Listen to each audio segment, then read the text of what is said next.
Oke. Assalamualaikum warahmatullahi wabarakatuh. Assalamualaikum.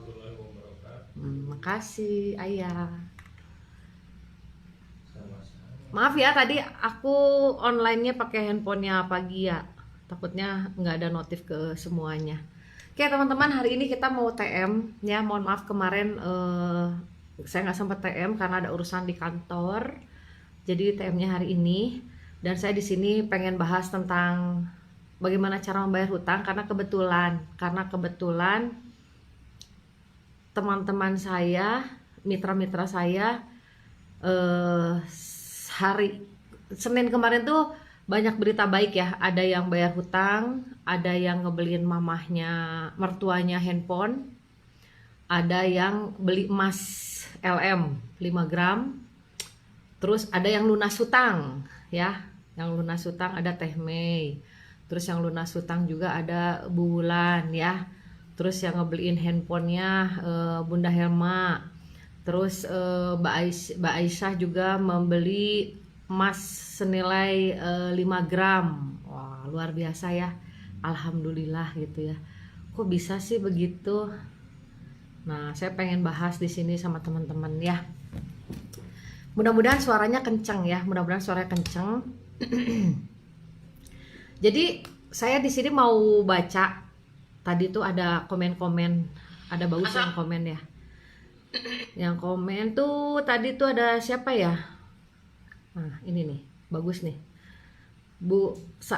Facebook Salasyah, bundanya Helma yang kemarin beliin handphone sekitar 2 jutaan ya kalau nggak salah buat mertuanya. Luar biasa. Mau Bu biar plong kayak jalan tol. Sebagian memang sudah masih ada sisa-sisa maunya lunasin semua. Oke. Nah, ini Mbak Evi juga bagus. Alhamdulillah hasil afirmasi ikut upgrade terbayar. Sebagian masih ada sisa sebagian. Semoga ada jalan secepatnya tuntas tas. Amin. Hutang karena kita nikmati itu masih lebih mendingan daripada, tapi hutang jumlah yang lumayan karena ditipu teman sendiri itu rasanya nyesek banget di dada. Alhamdulillah masih tetap bersyukur, banyak pelajaran berharga sepanjang perjalanan prosesnya. Alhamdulillah ya Mbak Evi. Terus yang lain pada nyimak Bu, mau banget Bu, saya mau banget nyimak. Ya, Assalamualaikum warahmatullahi wabarakatuh. Banyak ya yang kepengen lunas hutang. Karena hidup tanpa hutang itu katanya bagaikan apa ya? Tidur gitu sebenar-benarnya. Saya juga ngalamin ya, dimana saya punya hutang, terus penghasilan juga belum menentu, saya aset juga tidak melebihi hutang saya, jadi hutang lebih gede daripada uang yang saya punya. Itu rasanya nggak enak banget ya. Tidur ya sebatas tidur karena badan capek aja, bukan karena memang menikmati saya pengen tidur gitu ya. Terus ketawa juga kadang ya tertawa tapi rasanya tetap ya dalam hati nggak bisa dibohongin gitu kan. Nggak tenang lah gitu, nggak tenang ya. Jadi gini teman-teman, saya tadi baca sesuatu terus saya capture nih. Nah, jadi sebetulnya bagaimana cara kita menyelesaikan hutang? Yang pertama itu adalah ada tulisannya ini nih. Nah, saya baca ya. Yang pertama itu adalah niat. Niatnya dulu ya. Niat tuh kayak gimana sih? Nah, ternyata ini ada nih penjelasannya ya. Saya baca di sini nih. Saya capture. Kelihatan nggak? Nah, saya capture di sini. Jadi bukan kata saya ini ya. Jadi niat itu adalah bahasa Arab ya.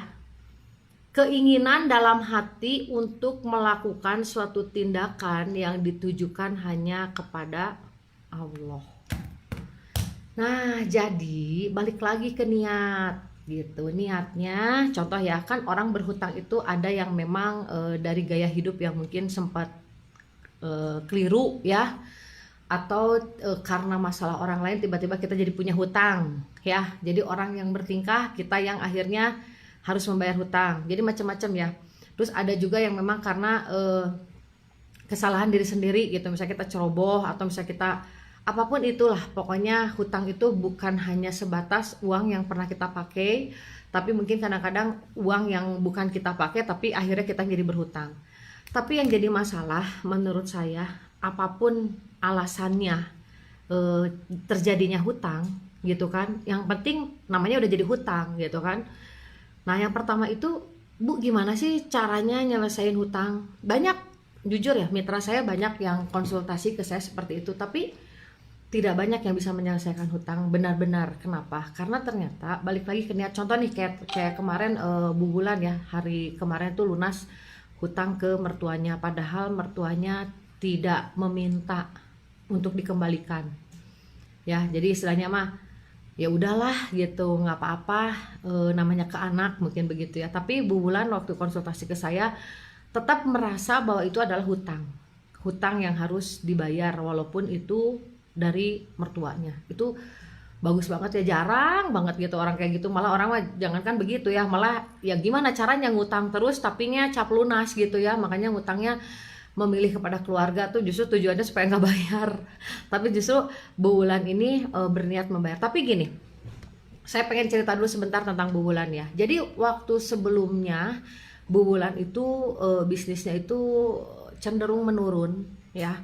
Terus konsultasi ke saya, Bu, kenapa ya saya itu kok nggak ada greget-gregetnya gitu loh, beda katanya waktu nyelesain hutang ke kakak saya, kalau nggak salah kakak atau saudara gitu ya, lupa yang itu uang kakaknya itu uang kumpulan dari sekolah gitu lah. Jadi pada waktu hari H-nya itu harus ada karena ini uang orang lain. Jadi kakaknya atau saudaranya saya lupa itu dia bendahara gitu kan. Nah uang itu dipinjam dulu sama Bulan, tapi kan pas hari H itu harus ada. Nah itu Bulan tuh keren banget ya, keren banget karena jelas ya hari H itu harus ada. Nah setelah itu selesai terus berniat untuk menyelesaikan hutang kepada mertuanya. Nah itu wah lama banget ya, lama banget mau bertumbuh bisnisnya itu. Terus konsultasi sama saya nanya kan hutangnya sama siapa, sama orang tua. Nah di sini biasanya kalau orang tuanya baik gitu ya, orang tuanya baik, justru di situ jadi bukan penghalang ya. Jadi ke kitanya itu jadi semacam tidak ada tekanan. Makanya saya dari dulu ya, saya nggak mau berhutang sama keluarga gitu. Kenapa ya? Karena itu hutang sebetulnya, tapi yang namanya keluarga kan nagihnya gimana ya? Nggak, kadang malah justru nggak nagih. Nah itu justru membuat saya merasa saya sudah menggunakan energi yang sebetulnya bukan buat saya gitu kan. Dan ketika saya tidak ada keinginan kuat gitu ya, tidak ada tekanan kuat, itu tidak membuat saya menjadi pantas sebetulnya mendapatkan uang sekian gitu. Jadi cuman sebatas apa ya, manipulasi gitu loh, kehidupan saya itu manipulasi gitu. Nah terus waktu itu saya bilang gini sama Bu Wulan, Bu, sebetulnya yang membuat bisnis Ibu tidak ada gregetnya, tidak bertumbuh itu sebetulnya bukan yang nggak cukup ilmu dari upline ya, bukan yang nggak cukup ilmu dari training gitu. Walaupun Bu Wulan tetap harus ngikutin training upline itu kan untuk menjaga semangat ya, untuk terus menambah inspirasinya dari upline sama untuk terus menambah wawasan. Cuman itu tuh nggak cukup gitu loh. Yang jadi permasalahannya adalah ketidakjelasan tujuan dari Bu Wulan. Kalau menurut saya ya, kalaupun mertuanya tidak menagih gitu ya, tidak meminta untuk dikembalikan, bisa nggak itu dijadikan sebuah latihan bahwa Bu Wulan bisa menyelesaikan hutang itu. Dan Bu Wulan kasih waktu mau kapan itu selesai. Memang mungkin gak mudah ya buat Bu Wulan ya menjadikan itu sebuah keharusan, karena itu dibentuk sendiri, beda sama orang yang hutangnya dengan orang lain ya, yang orang lain nagihnya udah kayak orang apa gitu ya, terus mau gak mau pokoknya harus tanggal sekian. Nah itu kan jelas ya.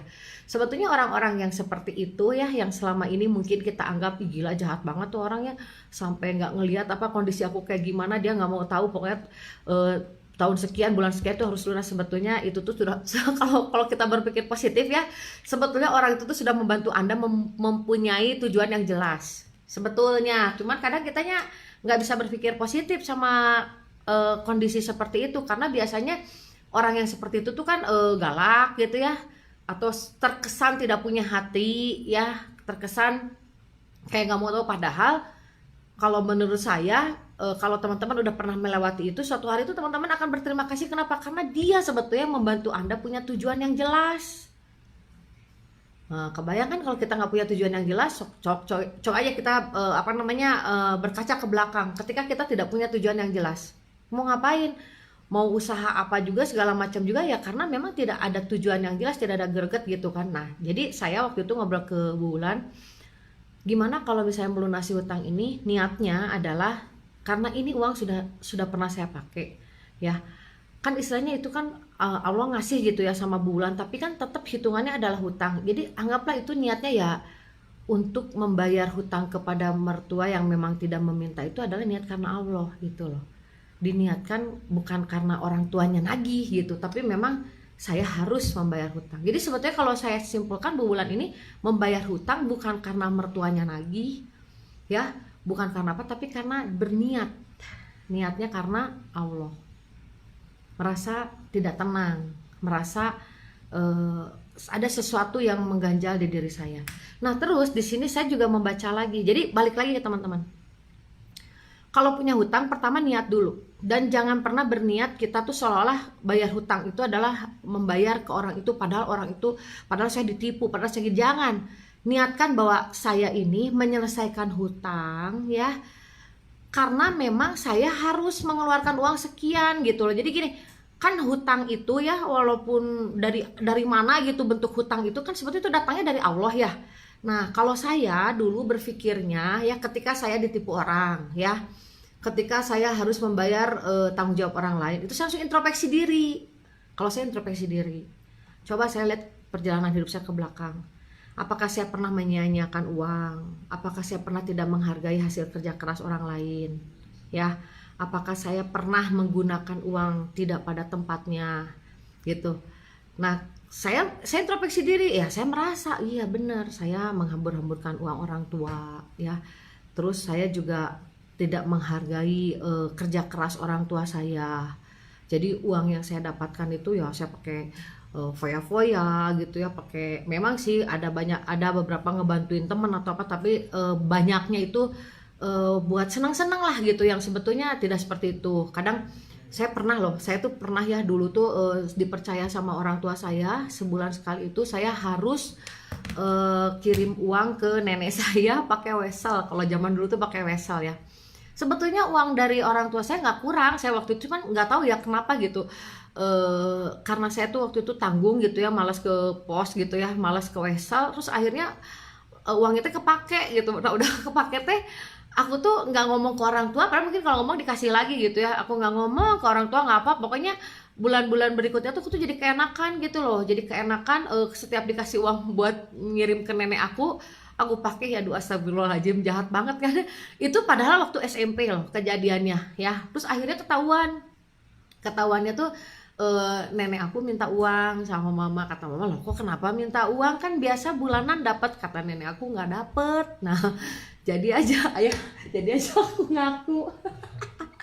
Jadi aja bapak aku teh manggil aku ya aku ngaku akhirnya bahwa uangnya dipakai gitu. Terus kenapa kamu teh nggak ngomong gitu kan, bahwa itu teh uang untuk nenek, yang mungkin nenek di kampung tuh butuh gitu. Tapi kan mungkin pikiran aku dulu uang tuh nggak susah ya, uang tuh gampang, jadi nggak berpikir aku gimana nenek aku di kampung uangnya nggak nyampe gitu kan ya. Nah itu saya tuh jadi narik ke belakang kehidupan saya dulu tuh, saya pernah ngapain aja gitu kan. Terus pas saya tahu ya, ketika saya nyari uang itu sulit, berarti saya tuh mikir ya, oh berarti mama sama bapak aku tuh dulu berjuang tuh sulit ya, tapi gila banget aku menghambur-hamburkan uang gitu, aku nggak jelas gitu kan, bahkan tidak dipakai untuk tempatnya lah. Nah ketika saya introspeksi diri ke belakang gitu kan, terus saya ngitung, saya berapa ya uang yang udah aku pakai tapi tidak pada tempatnya. Nah kalau sekarang saya tiba-tiba harus mengganti hutang orang lain yang mungkin nilainya cuma 50 juta, 100 juta, 200 juta gitu ya, aku tuh kembali ke belakang gitu ya, kelakuan aku kayak gimana dulu gitu kan. Nah ketika saya introspeksi diri, jadi saya sadarin bahwa kenapa Allah membuat kondisi seperti ini. Sebetulnya ya, saya nggak harus tuh benci sama orang yang nipu saya gitu, nggak harus saya benci sama orang yang lari dari tanggung jawab. Tapi ini tuh cuman orang-orang yang dikirim sama Allah, karena memang aku harus membayar itu. Kan tiba-tiba aku tuh punya prinsip bahwa hidup itu tidak ada yang gratis. Nah kalau hidup itu tidak ada yang gratis, sebetulnya mungkin ya kalau disambungkan dengan ilmu energi, ilmu fisika, bahwa energi yang masuk sebenarnya energi yang keluar ya. energi yang masuk sama dengan energi yang keluar. Jadi aku mikirnya ya kalau aku dulu pernah ngeluarin mendapatkan energi sekian banyak, ya aku juga harus mengeluarkan energi yang sesuai dengan berapa uang yang pernah saya pakai. Nah ketika itu makanya ketika saya dapat masalah harus menyelesaikan hutang, walaupun jujur ya ketika saya keluar dari rumah kebanyakan hutang itu bukan saya yang buat, orang lain yang buat. Saya tuh hampir tidak pernah membuat hutang gitu kan. Tapi saya berpikir bahwa memang saya nggak pernah berhutang, tapi saya suka pakai uang orang tua ya. Tapi ketika saya harus membayar utang itu yang bukan dipakai oleh saya mikirnya ini cuma cara Allah aja supaya saya membayar kelakuan saya yang dulu. Jadi ketika saya punya keyakinan seperti itu, saya membayar hutang tuh semangat, beneran, aslinya ini mah nggak bohong, semangat. Dalam arti semangat apa? Oke, berarti memang ini adalah sesuatu yang harus saya bayar dari kelakuan saya ke belakang. Dan saya yakin kalau udah di titik imbang, di titik nol gitu ya, berarti waktunya, saatnya saya mengeluarkan energi dan saya akan mendapatkan sesuatu yang bisa saya nikmatin. Jadi waktu saya ditipu orang, oke, saya ambil pembelajaran. Oke, berarti kedepannya saya harus hati-hati bekerja sama, begini-begini pengalaman. Tapi kenapa ini terjadi sama saya nanyakan kenapa hal ini bisa terjadi sama saya. Ya, kita tuh harus kalau kita nggak introspeksi diri, nanti kita nggak mau bayar hutang, ya. Terus kita ngerasa rugi bayar hutang itu, atau misalnya kita ngerasa berat, terus kita punya niat untuk tidak membayar, atau kita akhirnya membenci orang itu gitu kan. Nah tapi kalau misalnya kitanya introspeksi diri, sebetulnya bukan berarti saya menyangka orang-orang yang punya hutang tuh punya kesalahan. Saya nggak tahu ya, ini kan saya cuma cerita tentang pengalaman saya pribadi. Mungkin bisa diterapkan sama teman-teman untuk introspeksi diri. Mungkin kita pernah gimana kan jadinya bagus ya. Jadi kita kalau mengaji diri gitu loh, karena nggak mungkin lah Allah ngasih sesuatu ke kita itu sesuatu yang nggak pantas. Ya pantas lah, akhirnya aku ngomong gini waktu itu ya, ini mah ngomongin dari saya sendiri, ya pantas lah aku sekarang ngalamin kayak gini gitu ya. Soalnya dulu juga aku orang nggak menghargai uang, jadi mungkin Allah tuh lagi mau ngasih pembelajaran sama aku. Setelah ini aku jadi menghargai uang, aku menghargai yang namanya kerja keras, aku menghargai yang namanya usaha. Dan suatu hari nanti ketika saya punya uang, aku jadi tahu uang itu dipakai buat apa. Jadi ketika kita sudah mengambil arti dulu ya, akhirnya kita punya niat menyelesaikan hutang itu bukan karena harus, karena memang itu nagalak, enggak, karena memang ya karena Allah gitu loh. Karena saya nggak mau hutang sama Allah gitu, bukan hutang sama orang itu gitu ya, bukan hutang sama orang ya. Saya nggak mau hutang energi lah kalau kita ngomongin tentang Pak Arif RH gitu ya. Saya nggak mau hutang energi gitu, jadi selesaiin cepet-cepet. Nah jadi ketika kita sudah punya niat, nah saya baca lagi di sini nih, saya baca lagi di sini tadi. Nah dalam ini nih contohnya, satu dua yang aku baca dulu ya. Dalam hadis disampaikan mengenai permasalahan hutang, Nabi Shallallahu Alaihi Wasallam membeli makanan dari seorang Yahudi dengan tidak tunai, maksudnya berhutang. Kemudian beliau menggadaikan baju besinya. Hal ini menunjukkan bahwa ketika Rasul pernah berhutang, maka ia menggadaikan baju besinya sebagai bentuk jaminan dan proses pembayarannya. Nah, Nabi juga pernah membeli sesuatu tanpa tunai, tapi ada yang disimpan barangnya. Tapi coba kalau kita kan kadang-kadang kalau mau minjem hutang, butuh hutang itu kenapa ke keluarga, kenapa ke teman dekat? Karena kita nggak mau ada jaminan. Padahal kalau ke bank mah ada jaminan, Bu. Ada ini segala macam. Justru jaminan itu adalah untuk menjamin bahwa kita memang akan membayar dan pada waktunya nanti itu harus dibayar. Makanya saya pernah bilang ke teman-teman yang pada punya hutang ya, minta kalau kita tidak punya sesuatu yang dijaminkan kepada mereka, kita bikin surat perjanjian. Kalau saya kan gitu ya, bikin surat perjanjian, kita bikin janji sendiri. Oke, saya akan selesaikan hutang saya dalam waktu 1 tahun misalnya, atau 6 bulan. Kalau saya nggak selesai dalam waktu sekian bulan, saya diapain? Seperti jaminan. Tapi saya barang nggak punya, ya udah berarti jaminannya saya diapain, terserah dia. Ya udah kalau gitu misalnya dipidanakan atau apa, oke, nggak jadi masalah. Kenapa? Saya waktu itu tidak takut dipidanakan atau apa, ya itu malah jadikan sebuah jaminan menurut saya di mana saya itu akan mampu membayar. Nah, kalau tadi baca yang tadi aku sebutin, Nabi Muhammad aja menyimpan baju besinya. Sedangkan teman-teman pinjem, kadang-kadang kita negatif sama teman kita yang oke, kamu minjem duit, ada barang apa yang disimpan ke saya.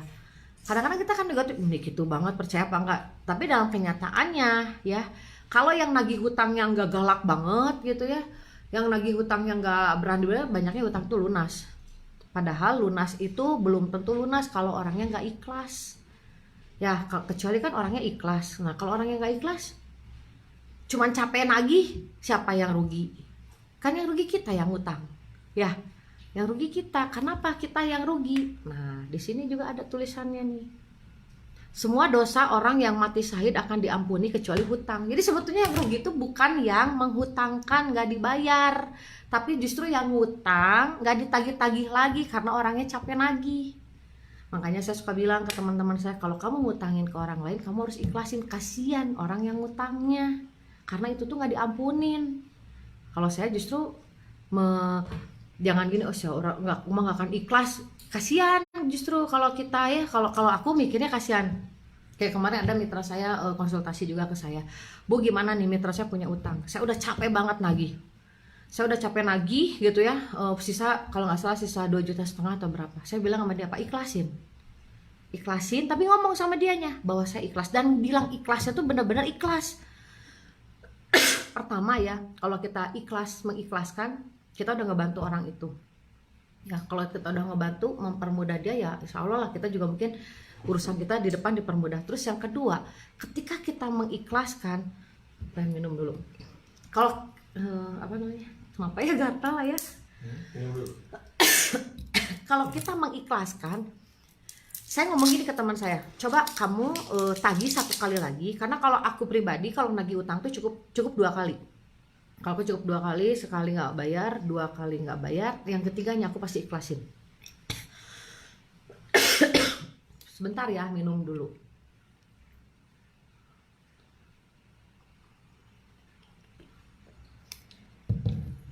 Terus harus ngomong sama orangnya, oke, saya mau nagih sekali lagi, misalnya saya mau nagih utang nih, ya Bu gimana ya, oke, kamu nggak usah banyak pikiran, hutang selesai, ya nggak usah dipikirin lagi, saya ikhlas, udah nggak ada masalah apa-apa ke depannya, udah hubungan kita baik-baik aja. Jadi kita tuh sebetulnya siapa yang menang? Enak banget, udah diikhlasin, enggak.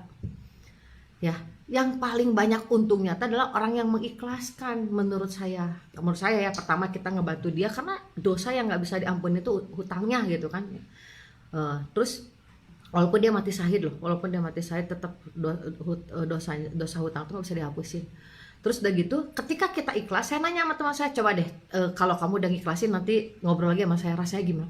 Iya bener ya Bu, plong banget. Setelah ngikhlasin itu plong, itu enak banget rasanya gitu ke kita. Jadi udah lepas beban satu, karena selama kita tidak mengikhlaskan, wah itu beban, yang akhirnya beban itu jadi energi negatif yang justru menghalangi rezeki kita yang berikutnya. Jadi udah ikhlasin, selesai, ngomong ke orangnya bahwa sudah selesai masalahnya dan saya ikhlas.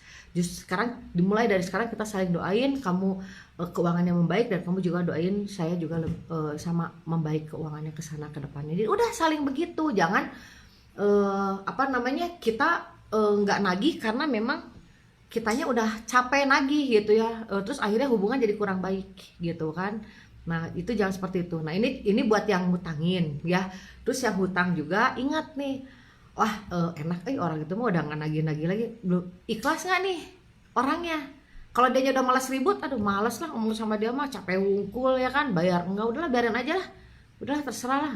Tapi tidak ada keikhlasan, itu yang rugi adalah Anda yang tidak membayar hutang. Nah yang pertama, niatnya karena Allah ya. Terus introspeksi diri supaya teman-teman merasa ketika membayar hutang itu tidak berat ya, nggak berat bayar hutang itu. Insya Allah kalau kita merasa bahwa itu memang pantas, memang saya harus dikeluarin duitnya segitu gitu ya, pastilah namanya manusia tuh punya yang namanya aib, kesalahan apa gitu ya ke belakang ya, entah itu dalam hal seperti apa gitu. Kalau kitanya introspeksi diri, akhirnya kita menjalaninnya juga nggak berat. Jadi kalau misalnya ada yang bilang menyelesaikan masalah dipermudah ya, sebetulnya bukan dipermudah itu jadi mudah-mudah banget, bukan, tapi memang ketika kitanya merasa bahwa ini nggak berat, ini memang udah kewajiban saya, ini memang pantas saya dapatkan, dan ini adalah saya niat membayar karena Allah, ya akhirnya jadinya mudah gitu. Jadi tetap balik lagi dari cara pandang Anda dulu melihat situasi yang terjadi dalam hidupnya begitu. Terus ya, ini ada lagi, nah ini ya, ini nih yang bagus. Banyak orang berpikir kalau saya bayar hutang berarti duit saya berkurang. Udah mah saya susah hidupnya, ya mana bisa saya bayar hutang. Itu banyak orang punya pikiran kayak gitu. Ya Bu, gimana saya bisa bayar hutang? Kondisi saya aja seperti ini, ya kan? Tolonglah, jangan nagih lagi. Ya, padahal ini ada tulisannya. Pertolongan Allah bagi yang berniat melunasi hutangnya. Jadi Allah akan bersama memberi pertolongan pada orang yang berhutang, yang ingin melunasi hutangnya, sampai dia melunasi hutang tersebut, selama hutang tersebut bukanlah sesuatu yang dilarang oleh Allah. Jadi ternyata ya, kalau kalian merasa hidupnya susah terus punya hutang, justru dengan Anda niat membayar hutang, di situ pertolongan Allah tuh ada gitu. Jadi pemikirannya jangan salah, jangan mikir justru ya saya lagi susah begini gimana bisa bayar. Justru di situ Anda tidak akan pernah dapat jadinya namanya pertolongan gitu. Makanya kenapa teman-teman ya, saya bilang kepada teman-teman yang berniat mau membelikan impian, hutang dulu nomor 1 ya, supaya dapat pertolongan kitanya. Jadi mudah gitu loh.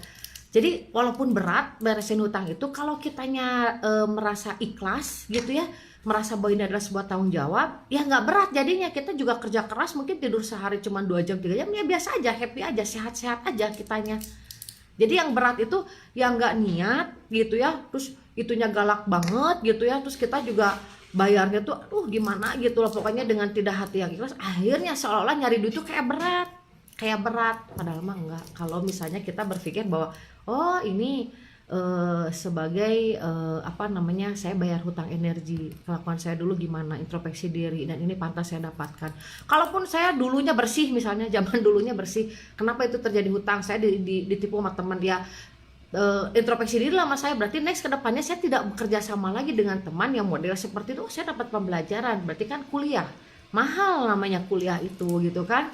Nah jadi kalau kita bisa ngambil arti dulu itu, insya Allah ngeberesin hutang berapa juga jadinya mudah. Dan justru ketika kita niat, disitulah pertolongan Allah bakalan datang. Makanya kenapa orang yang niat bayar hutang itu benar-benar niat ya, bukan cuma ngomong mau bayar, itu justru setelah hutang itu selesai ya. Misalnya nih dia nyelesain hutang senilai 100 juta ya, dia selesai nih, kan itu ditolong sama Allah nih, pasti ditolong lah karena dia niat gitu ya. Seperti Bu Ulan bilang, kalau saya bayarin hutang pun nanti buat ini gimana. Saya kan nggak tahu, tiba-tiba ditolong sama Allah, entah apa, nggak tahu rezekinya gitu kan. Itu yang namanya pertolongan Allah. Nah tanpa kita sadarin, setelah kita bisa menyelesaikan hutang contoh 50 juta, kita tuh sadar atau tidak, kita tuh udah diberi kemampuan oleh Allah bahwa kita mampu menghasilkan uang 50 juta dalam jangka waktu sekian. Nah kalau kita sudah pernah punya kemampuan, itu kemampuan nggak akan hilang ya, itu kemampuan gak akan hilang. Kita sudah punya kemampuan itu, sehingga akhirnya setelah dari situ kita akan mudah dapetin duit 50 juta. Yang penting selesaikan dulu. Jadi sebetulnya kalau kita ngebayar hutang bukan berarti ngurangin duit kita ya, tapi justru kita nanti setelah beres hutang itu uang kita makin banyak. Kenapa makin banyak? Karena kita sudah melatih diri kita bisa mendapatkan uang sekian gitu.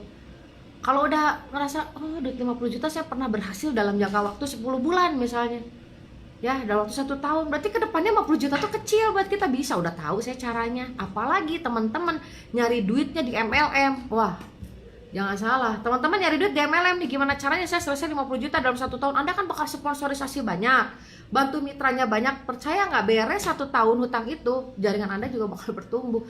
Bukan cuman karena jualan biasa gitu ya, tapi memang membangun jaringan. Bayar hutang dari membangun jaringan, yang ada justru Anda dapatnya banyak gitu. Karena apa? Karena membangun jaringan itu bakal jadi aset yang menghasilkan uang gitu. Nah terus bagaimana caranya? Nah kalau sudah niat ya, pertama kita harus ikhlas ketika makan kita mungkin jadi berkurang ya.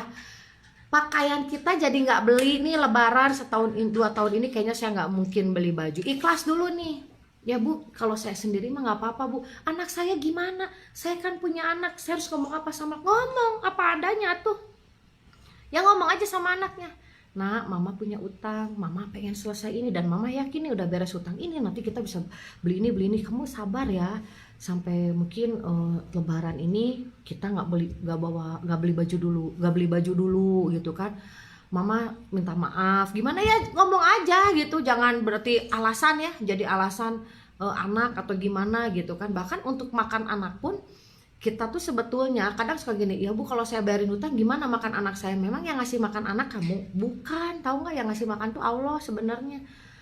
Sebetulnya mah rezeki, katakan rezeki anak mah udah ada, ini sebetulnya yang ngasih rezeki itu Allah, cuman kitanya terlalu sombong. Kita mikir kalau saya bayar hutang gimana ngasih makan anak saya, padahal mah ada nanti juga ya, saya nggak tahu caranya seperti apa. Percaya nggak kalau misalnya yang ngasih rezeki anak kita itu adalah Allah bukan kita?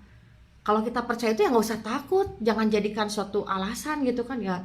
Kalau saya sendiri mah bisa puasa. Teh Mei puasa, Teh Mei merasakan kan puasa makan cuman sama tempe lagi. Bahkan ketika kita berpuasa seperti Teh Mei ini waktu menyelesaikan hutang, tahu nggak sih saya dulu sekali makan berapa ratus ribu, dan ternyata kalau nggak salah ya, saya kalau nggak salah ngomong Teh Mei, saya dengan 10.000 dengan 13.000 saya belanja ke pasar bisa buat makan sehari. Gila, malah kita mendapatkan ilmu yang keren ya. Jadi ketika kita benar-benar niat untuk membayar hutang, kita bukan mengurangi ya, tapi kita memprioritaskan bayar hutang sehingga uang yang seadanya ternyata bisa dilewati nih satu hari itu sampai jam 00 itu tuh kita bersyukurnya luar biasa. Karena saya juga mengalami, saya waktu itu gini, oke, saya niat bayar hutang, jadi duit ini saya bayarin hutang, peduli amat ini lebaran gimana caranya dengan duit 20 ribu saya harus bisa terlewati, dan itu terlewati dengan uang 20.000 lebaran itu. Malamnya itu saya bersyukur, alhamdulillah ya Allah, ternyata lebaran ini saya terlewati dengan uang 20.000 tanpa beli baju, dan saya bisa melewati dan gak terjadi apa-apa juga dalam hidup saya.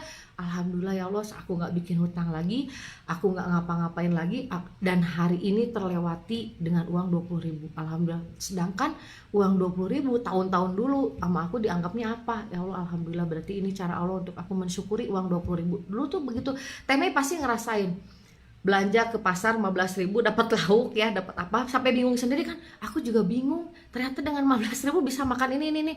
Itulah yang namanya pertolongan Allah datang ketika kita benar-benar berniat untuk membayar hutang, dicukupin insya Allah. Cuman kebanyakan orang itu, kalau menurut saya justru yang sombong tuh adalah orang-orang yang merasa bahwa kalau saya bayar ini gimana makan saya, gimana ini saya, padahal kita mau udah dijamin gitu kan, ada gitu loh rezekinya tuh ada. Cuman kitanya ketakutan menurunkan gaya hidup gitu ya, ketakutan nggak punya uang, ketakutan apa gitu, karena kita nggak yakin, kita tuh cuman yakin sama diri kita sendiri bahwa uang itu sesuai dengan kemampuan kita, padahal rezeki itu ya Allah ngasih rezeki itu belum tentu dari tangan kita. Kadang-kadang mungkin ada orang tiba-tiba ngirim makanan gitu ya, kadang-kadang ada teman tiba-tiba neraktir, pas pengen banget makan enak, ada yang ngasih nasi hajatan. Iya tuh, emang benar itu tuh kenyataan ya, kenyataan. Saya juga waktu itu saya mau pulang ke Bandung butuh uang 20.000 untuk bensin, tiba-tiba ada yang ngasih amplop gitu kan 20.000 tanpa kita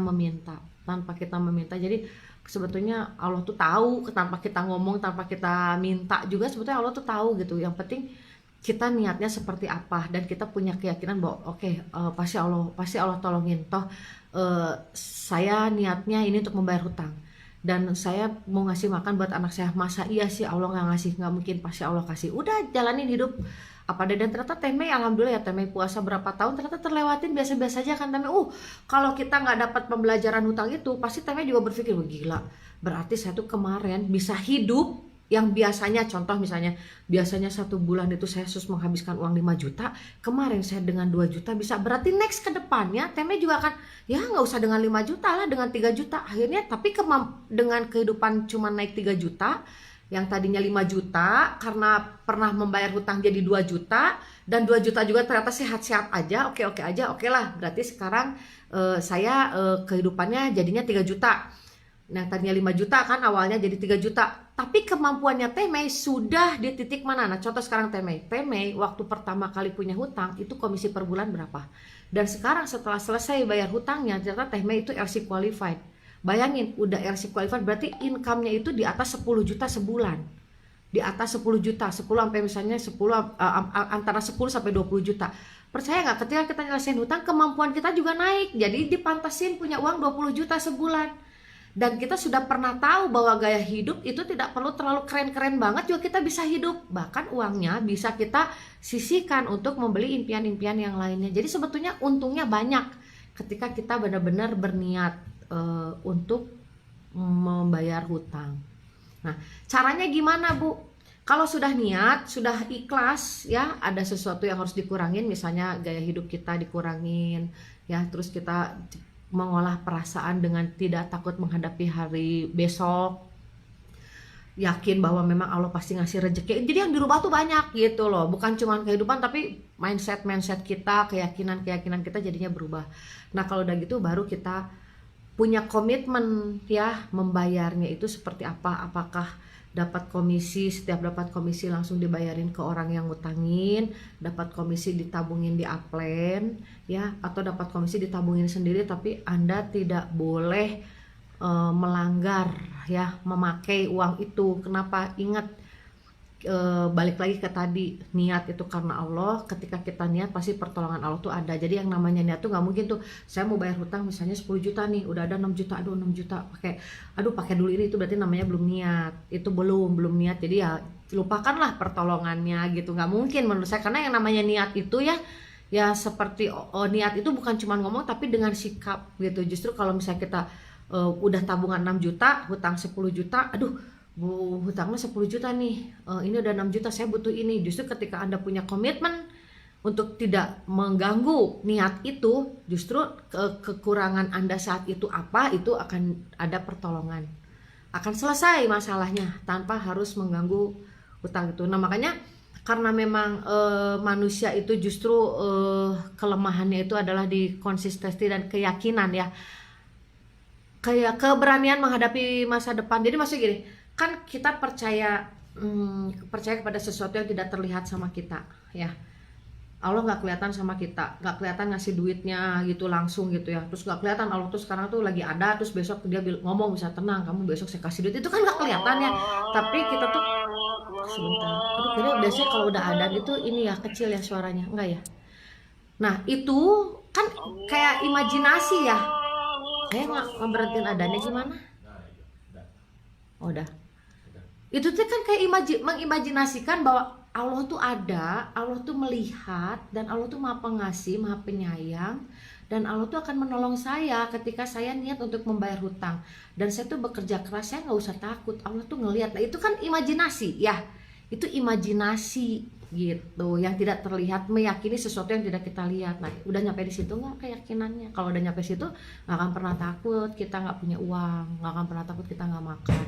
Kalaupun uang kita komisi nih, dapat komisi misalnya 500.000, justru dibayarin hutang 400.000, 100.000, Bu, gimana bisa cukup 100.000 seminggu? Saya punya anak 3. Nah, itu dia, gunakan imajinasi Anda bahwa Allah melihat saya berniat bayar hutang, pasti pertolongan Allah tuh udah ada selama saya bergerak. Selama, kan namanya orang yakin tuh bukan berarti dia diem, dia bergerak, berarti yakin bahwa kerja kerasnya dia itu tidak akan sia-sia. Justru kalau orang yang hitung-hitung dan kerja keras itu namanya nggak yakin. Ntar dulu nih, saya ngerjain ini nih, dapat nggak duitnya nih? Kan kalau nggak dapat rugi, mendingan saya diem. Nah, itu berarti kan Anda nggak yakin. Tapi kalau Anda yakin bahwa kalau saya mengerjakan sesuatu, kalaupun tidak hari ini dikasihnya, pasti Allah ngasih entah kapan, waktunya pasti tepat gitu kan. Nah, kalau yakin kan nggak mungkin kita malas-malesan gitu, nggak mungkin kita hitung-hitungan gitu ya, ngebantu mitra, atau misalnya kita nge-follow up mitra kita, atau misalnya kita datangin mitra kita di mana gitu, ada seminar atau apa, tar dulu nih berkembang nggak nih, bakalan berkembang apa enggak nih, tar aku datangin tiba-tiba enggak. Itu kan namanya Anda hitung-hitungan, Anda nggak yakin. Padahal Allah mah nggak ngelihat itu gitu kan. Ngelihatnya apa? Anda punya keyakinan, Anda kerja keras, Anda percaya bahwa segala sesuatu yang kita kerjain itu dilihat gitu loh, dilihat, Maha melihat gitu kan. Allah tuh Maha melihat, nggak mungkin lah tidur gitu ya, nggak kelihatan, kelupaan gitu, enggak. Kalau saya berpikirnya waktu itu nggak mungkin, kan Allah tuh nggak tidur, dan Allah tuh pasti hitung-hitungannya tuh bukan cuman benar tapi lebih keren daripada hitungan manusia. Jadi ya udah, aku kerja keras aja, gimana nanti lah gitu. Nah, coba berpikir kayak gitu. Jangan pernah membayar hutang dengan menggali lubang dari sama. Yakin pasti ada jalan buat teman-teman. Nah, gimana dengan orang yang bayar hutang dengan hutang lagi? Itu namanya belum niat. Itu mah baru mengalihkan masalah. Nu ieu leuwih galak, neangan anu leuwih bager. Jadi itu baru belum niat menyelesaikan. Kalau menurut saya, ya, kalau kita membayar hutang dengan berhutang lagi belum niat menyelesaikan, tapi hanya menghindari masalah. Ya, ini bank ini mah lebih galak, tutupin dulu sama bank yang lebih lunak misalnya. Tetap masalah malah makin gede. Jadi ketika kita belum berniat tapi justru kita memperbesar hutang kita, disitulah justru kesulitan-kesulitan akan datang lebih banyak. Ya karena apa? Karena kita tuh sebetulnya bukan niat membayar, tapi hanya menghindari masalah. Sedangkan masalah itu dihindarin itu bukan jadinya hilang, bukan tiba-tiba ada orang yang nyelesain, tapi justru dia akan terus menggulung dan menggulung gitu loh. Karena hutang itu walaupun di sini ada tadi sih tulisannya, kalaupun tidak dilarang tapi hindar. Hutang hendaknya dijauhi walaupun diperbolehkan. Dijauhi. Sebagai bentuk kewajiban dan tanggung jawab orang beriman yang berhutang, maka ia harus berniat untuk melunasinya. Niat. Jadi kalau kita bayar hutang lagi itu belum niat ngelunasin hutang, belum. Karena berhutang lagi tapi baru niat ngeberesin masalah sama orang yang itu gitu kan. Sedangkan Allah akan membantu niat baik kita apabila kita telah berniat. Jadi kita tuh nggak bisa sebenarnya, jujur ya, kita nyelesain hutang yang besar tuh nggak bisa. Yang nyelesain itu sebetulnya mah Allah, nggak mungkin kita tuh lemah, nggak punya kemampuan apa-apa. Makanya kalau kita butuh pertolongan Allah, ya kita lakukanlah apa yang kira-kira Allah bakalan nolong. Oh, pertama niat gitu kan, selesaikan permasalahan, jangan memindahkan masalah. Justru masalah itu adalah sebuah ujian yang harus kita lewatin, dimana masalah itu selesai maka ada dua kemudahan. Jadi kalau kita masalah nggak diselesain malah nambah masalah lagi, nambah masalah. Jadi kalau itu tidak akan pernah ada yang namanya dua kemudahan dari satu kesulitan. Karena dari kesulitan yang satu Anda bikin kesulitan yang kedua, bikin kesulitan yang ketiga. Bukannya hidup makin sulit makin kemudahan. Nih, kalau menurut saya dari satu kesulitan ada dua jalan kemudahan, itu maksudnya adalah bagi orang yang mampu menyelesaikannya. Begitu. Oke? Teman-teman ya, jadi yang mau berniat mau gimana saya bayar hutang, perbaiki dulu niatnya, introspeksi dulu supaya Anda tidak berat menjalankannya.